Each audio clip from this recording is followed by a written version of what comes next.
Mjeku jep urdhër, jap se duhet të hiqni dorë nga kafeja me qumësht.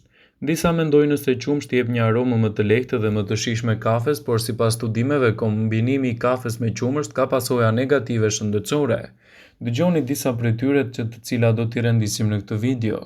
Konsumi i kafes me kaezin, proteinën e qumshtit, krijon pikësie të stomakut dhe është e vështirë për t'u tretur, citon Healthline. Kështu jo vetëm që kafeja dhe qumshti bëhen më pak të lehta, por gjithashtu shkaktojnë intolerancë. Qumshti në kafe shkakton sekretim të kalciumit përmes urinës, duke rritur sekretimin e kalciumit të zorëve. Kafeja e thjesht nuk përmbën kalori me yndyrna.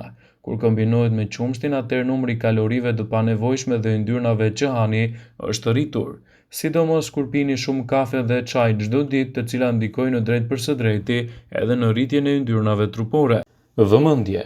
Informacionet në këtë video kanë për qëllim që të plotësojnë, të mos zhvendësojnë këshillat nga mjeku